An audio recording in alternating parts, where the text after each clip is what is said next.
Eyes up, Guardians. The next expansion in Destiny 2, Lightfall, is almost upon us, and there are plenty of things that we know about the game so far. That's right, the next expansion in the Destiny 2 franchise is almost here, and Bungie has given us a lot of information already.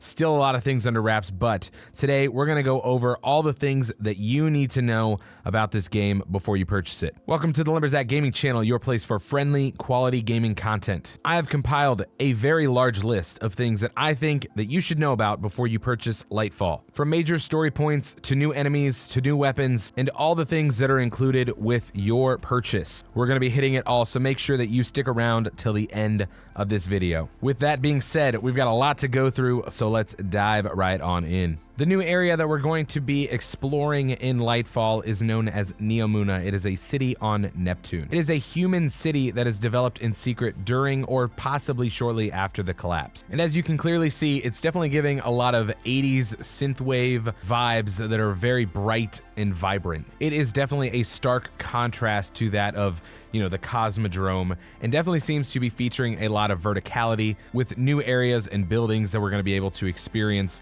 that seem a lot different than anything we've experienced before.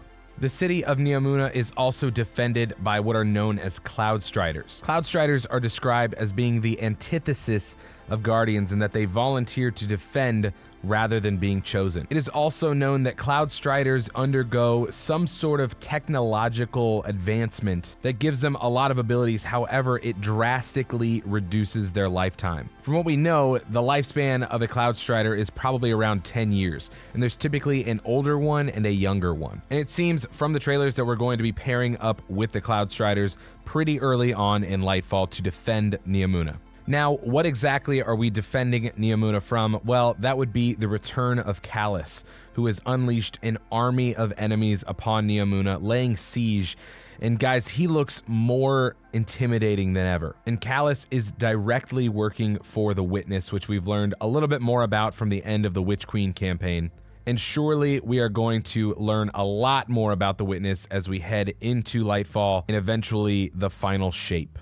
Now, Callus is not acting alone. He has what is known as the Shadow Legion, which is his Legion of Cabal with these purple armor upgrades. And according to Bungie, they are going to be far more ruthless than any of the Cabal that we've witnessed before. Witnessed.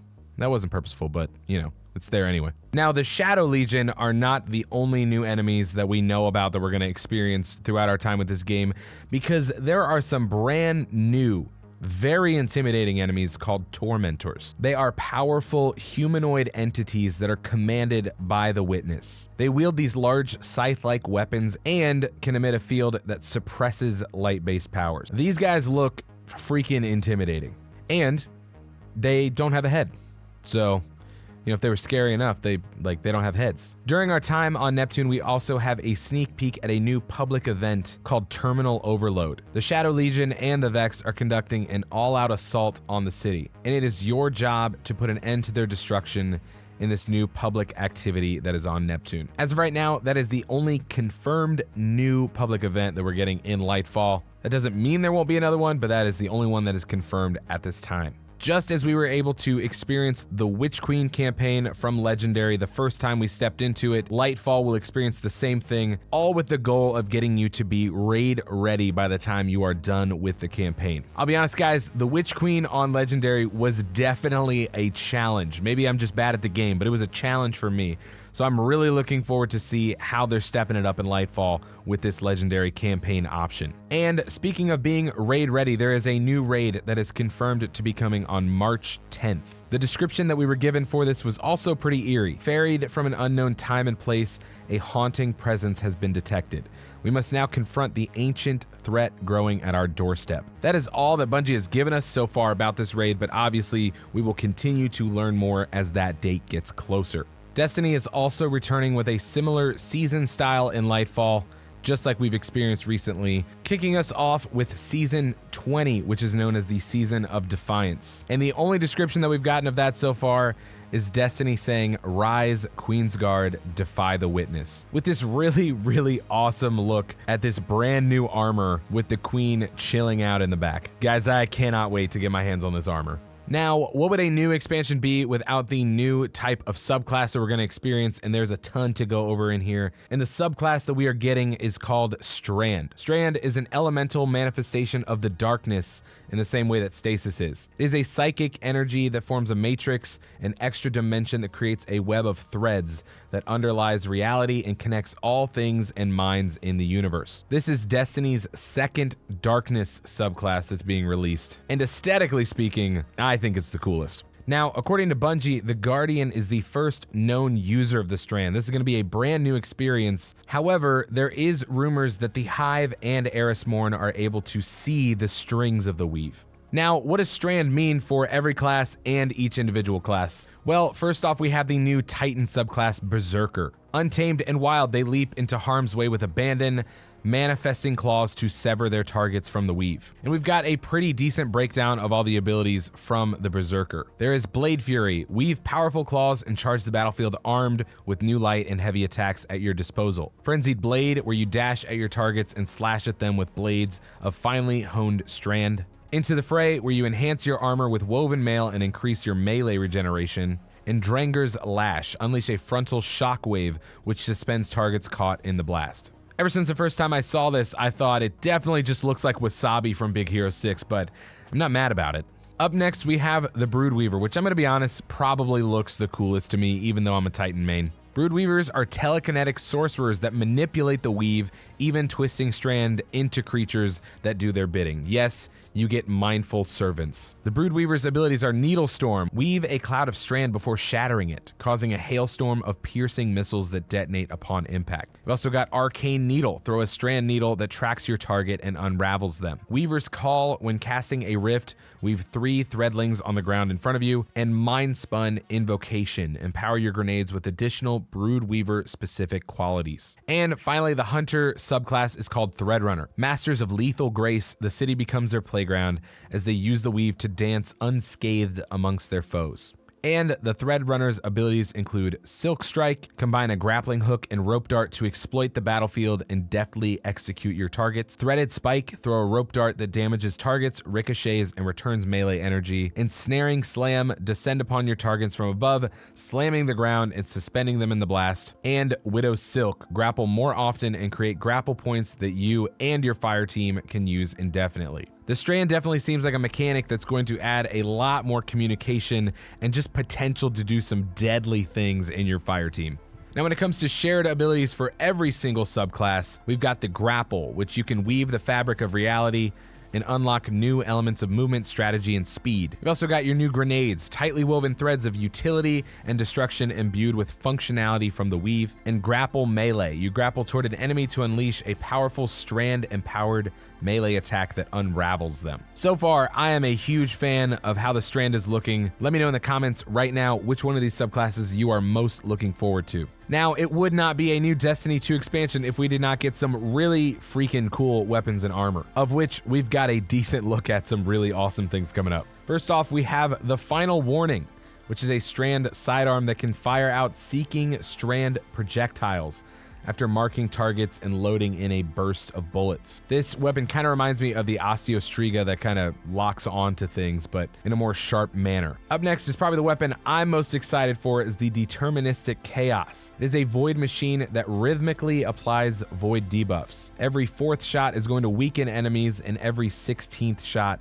is going to make an enemy volatile, which is going to in turn create some big old booms. Up next, we can see the new Winter Bite. It is a heavy stasis glaive that creates a frost orb that locks onto enemies and fires its own freezing projectile. And as you can clearly see here, will definitely leave people vulnerable for that second hit that's gonna pack just a huge punch. I'm gonna be honest, guys, I've been sleeping on glaives for a while now, but I'm pretty excited to use this one. We also are going to be seeing the Quicksilver Storm Exotic Catalyst. Now, if you've already pre-ordered Destiny 2, you already have the Quicksilver Storm auto rifle, but the Catalyst will be coming at the launch of Lightfall, and it is going to cause the grenade shot that it uses to create tangles on kills. Now, when it comes to armor that we've seen, we see one that is almost impossible to pronounce, but it is Sidearm's Facade. It is a hunter-specific helmet, and when a hunter grapples, you get a woven mail strand buff, which increases damage resistance and additional flinch resistance, which, guys, I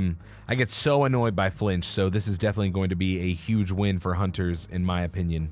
Now, for the armor that I'm most excited for, maybe because I'm just a Titan main, but also I think looks the most functional, is the ABEYANT Leap Legs. When Titans use their Barricade class ability, it will spawn an additional lash. Now, the lashes are what shoot out straight, but if you have these exotics, it looks like it shoots out 3 different lashes, and every enemy that these hit suspends them in air, and it will provide the Titan with additional armor. And finally, not to forget the Warlocks, they will get the Swarmers, which are new exotic boots, and these Warlocks can create threadlings whenever they destroy a tangle. So like we were talking about tangles earlier, when you destroy these floating tangles, the Warlock will then spawn threadlings, which are these little mindless threads of strand that will do your bidding. They're gonna go attack the enemy for you. Now, some of the things that we definitely need to talk about are what are the quality of life changes that are coming to Destiny 2 Lightfall. And believe me, there's a good amount of them. Something that a lot of people have been asking for and has only been available through the app are loadouts that are in the game. Yes, you will have a page for loadouts that will be so much simpler to operate. That way, if you have raid gear, if you have crucible gear, if you have vanguard gear, you can set it up and make it so simple for you, and it'll be in-game, which is a great quality of life change in my opinion. They are also including Guardian ranks, which according to Bungie are to help people with more matchmaking and to allow more experienced Guardians to be able to help newer players. Now, will that actually happen? I'm not sure. I'm sure it will somewhere. But I know a lot of people have been asking for this as a more direct way to actually gauge their progress throughout this game. And personally, I get it. I also would like a rank so that I can know just where I track with everybody else. Along with this Guardian rank is a new commendation system in which you will be able to provide positive commendations, not negative ones, only positive ones, to players that you have a great time with. And likely this is going to help when you're looking for groups to be able to see people's commendations rankings in some sort of way that's going to allow you to know, is this an actual good person to play with? And another thing that I am deeply excited for is an in-game raid group finder. As somebody who plays Destiny 2 quite a bit, I have done a shockingly low amount of raids. And one of the most difficult parts of this is just not being able to find a group very easily at all. So hopefully the new in-game raid finder is going to be a positive thing for Guardians to be able to access these raids more readily. There is also a brand new overhauled mod system. This consolidates existing mods into a more unified system and adds significant changes to artifact mods and champion stunning. Warmind cells are unfortunately dead and buried, but Guardians will be able to try out the new armor charge system that uses orbs of power. And for those of you guys who have been waiting for changes like this, linear fusion rifles are getting nerfed. I know, the time of the linear fusion rifle may be over. And honestly, I say good riddance. But not only that, heavy grenade launchers and machine guns are going to be getting buffed in Lightfall as well. I'm going to be honest though, I will probably still die to them all the time. And when it comes to which version you should buy, the standard version comes with the Lightfall expansion, an exclusive emblem, an exotic ghost, access to the new raid, and Season 20. And if you pre-order the Lightfall with the annual pass, you'll get everything in the standard edition, the exotic emote, all 4 seasons of Lightfall, the Lightfall dungeon key, the Quicksilver Storm Catalyst and Ornament, an exotic sparrow, and Rahul's secret stash, 4 of them, 1 per season. Lightfall is coming to us on February 28th to all consoles where Destiny 2 is available. Good gravy. That was a lot, and surely there is more to come. Let me know in the comments. Are you excited for Lightfall? Are you picking it up? What are the things you're concerned about? What are the things you're excited about? Let me know. Here at the Lumberjack Gaming channel, we are all about building a positive community of gamers that just want to share their passion. And if that's something that you want to do, make sure to hit that subscribe button. And for all things gaming, check out these videos right over here, and I'll see you in the next one.